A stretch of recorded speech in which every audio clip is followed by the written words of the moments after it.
इस पर सरकार की निगाह गड़ी। क्यों नहीं हजारों करोड़ रुपए बेचकर, इस संपत्ति को बेचकर, जमीन को बेचकर पैसा कमाया जाए। तो अराफात से तो मशीनें निकालने की अनुमति दी गई और अराफात ने अकेला पैसा निकाया मशीनों का। यहाँ पर बैठा जिलाधीश, उसकी जिम्मेदारी थी कि मशीनें नहीं जानी चाहिए थी, उसका अध्यक्ष था, सरकार ने उसको नियुक्त किया गया था राजस्थान सरकार ने, लेकिन मशीनें फिर भी निकली। इसका मतलब जिला कलेक्टर को पैसा मिलता था। यहाँ नहीं, उस मंत्रालय के जितने भी मंत्री थे, चाहे उद्योग मंत्री हो चाहे श्रम मंत्री हो, सबको अराफात पैसा पहुंचाता था। यहाँ तक कि पता लगा कि यहाँ के एमएलए होते तो उनको बाहर पैसा जाता था। उसने सबको खरीदा और कम 700 करोड़ से ऊपर की मशीनें ले जाकर उसने सूरत अहमदाबाद में जाके शिफ्ट कर दी मशीनें सारी। और इस जमीन को बेचने के लिए यहाँ तक कि केंद्र के लीडर भी शामिल है इसमें, कोटा का सबसे बड़ा लीडर भी शामिल है उसमें। हजारों करोड़ की जमीन को बेचकर भगना चाहते थे, लेकिन सुप्रीम कोर्ट में आपकी यूनियन ने जो केस लड़ा उसकी देन है कि आज सुप्रीम कोर्ट में जीत कर आपका पैसा सीआईटी ने सुरक्षित रखा है।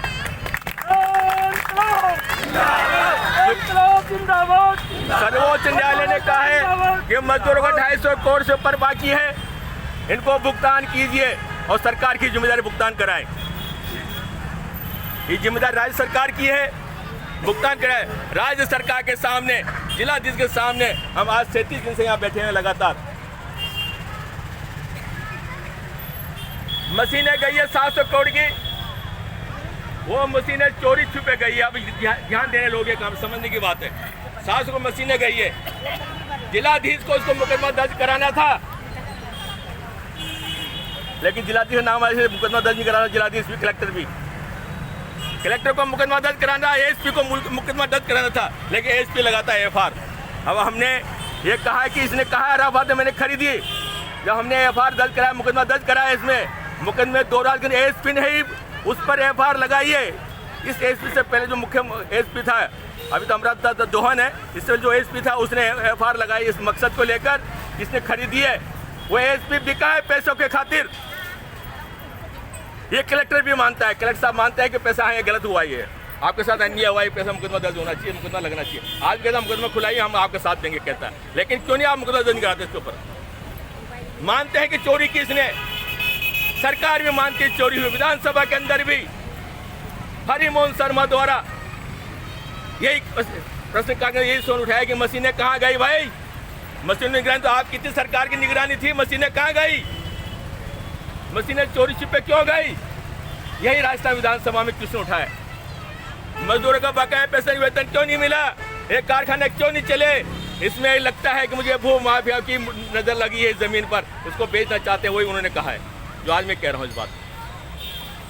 ये एक सबसे बड़ी आपकी जीत है कि आपके साथ जो कांग्रेस सरकार यहाँ हुआ करती उसने हमारा साथ नहीं दिया, लेकिन आज जब सरकार विधानसभा के अंदर, राजस्थान के अंदर बीजेपी के, तो कांग्रेस हमारे साथ खड़ी हो गई, मजबूरी में उनको खड़ा होना पड़ा है।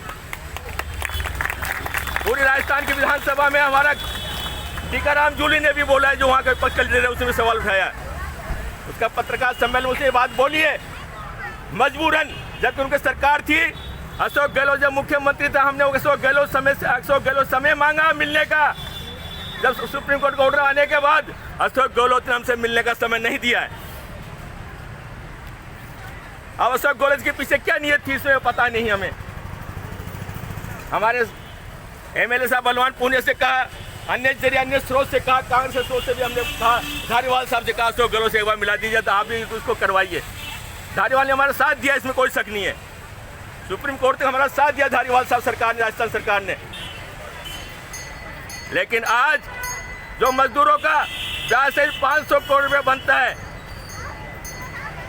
उस देने के लिए हम यहाँ बैठे हैं। अभी क्या चल रहा है कि अभी राजस्थान विधानसभा के अंदर फिर एक आता है, एक नया अमेंडमेंट लाने की कोशिश करते हैं, पुराने डेट से, बैक डेट से, कि जितने भी जो लार्ज स्केल इंडस्ट्री है वो चल नहीं पा रही, उनको बेचकर उनको रिको में दे दी जाए, रिको से द्वारा उनको बिकवा दी जाए। वो आपकी जेके की जमीन है, कोई जमीन नहीं है उनके पास ऐसी जमीन। वो जेके की जमीन को बेचने के लिए राजस्थान विधानसभा अमेंडमेंट लाया जा रहा है। राजस्थान सरकार ने उसका विरोध किया है, राजस्थान सरकार कांग्रेस ने विरोध किया है, अन्य विपक्षी दलों ने, जब जितने विपक्षी दल थे वहाँ सबने विरोध किया उसका।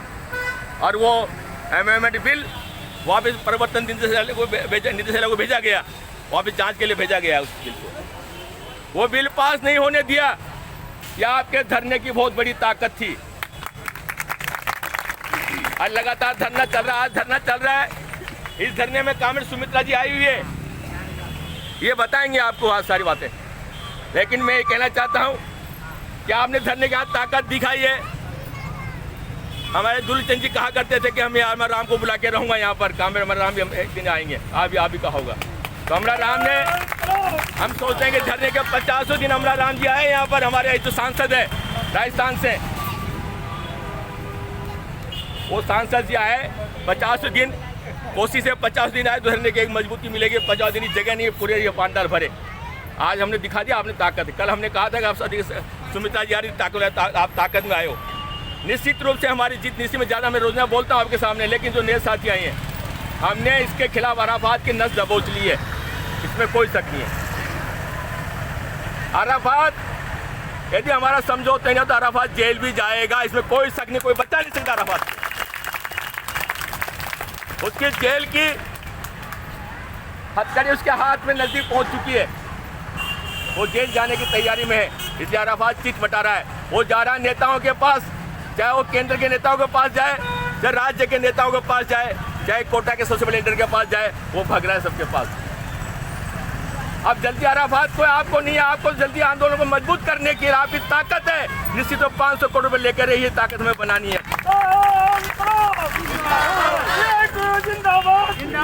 दूसरी बात, कुछ लोग कहते हैं कि जिनको हिसाब लेने को नहीं मिलेगा, मैं फिर भी कह रहा हूँ कि हिसाब लेने वालों की लड़ाई, हिसाब नहीं, जिन्होंने हिसाब नहीं लिया ना, उनको तो अराफात 1, 2, 3 करने को तैयार था उस दिन, मेरे मीटिंग में, पहली मीटिंग में कह रहा था। लेकिन हमारा मकसद है सभी को पैसा मिले, 4200 मजदूरों को पैसा मिले, साथ में कैंटीन कर्मचारियों को भी अपना हिस्सा बनता है, उन्होंने हमारे साथ काम किया है। साथ ही जो हमारे 8 साथी शहीद हुए हैं दुनिया इस जेके के जमीन पर, जिन्होंने अपनी शहादत देकर इस लाल झंडे को रंग को लोर लाल किया है, उन शहादत के साथियों को अच्छा पैसा मिले हमारे। इसलिए आज मैं ज़्यादा नहीं बोलते हुए जो मैंने बोला है, इन्हीं बातों पर आप अमल करें, क्योंकि आज लंबा समय कम रहेगा, काफ़ी वक्ता है। मांगीलाल जी भी है, सुमित्रा जी भी है, तो सभी साथियों को मैं इस आंदोलन को आने वाले से अमरा राम जी और ताकत जोड़, लगातार आप इस आंदोलन को मजबूत करेंगे निश्चित रूप से। और पहला एक बात याद रह गया, यहाँ पे प्रहलाद गुंजल साहब भी आए थे एक दिन, उस वक्त उन्होंने एक क्वेश्चन उठाया था प्रश्नकाल के दौरान, जेके का 2005 में 5 अप्रैल की डेट है, उस दिन प्रश्नकाल के दौरान वो भारतीय जनता पार्टी के एमएलए हुआ करते थे। जेके के मजदूरों को पीड़ा को भारतीय जनता पार्टी एमएलए उस वक्त समझा।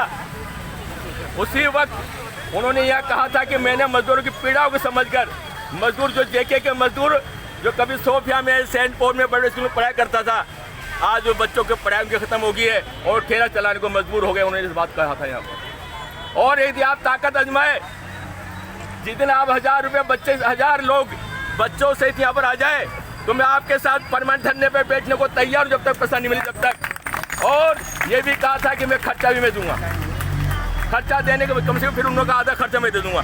तो खर्चा देने को आप खिलाने को तैयार है, पिलाने को तैयार, लड़ने को तैयार है। लेकिन अब हमें तैयार होना, हम सबको।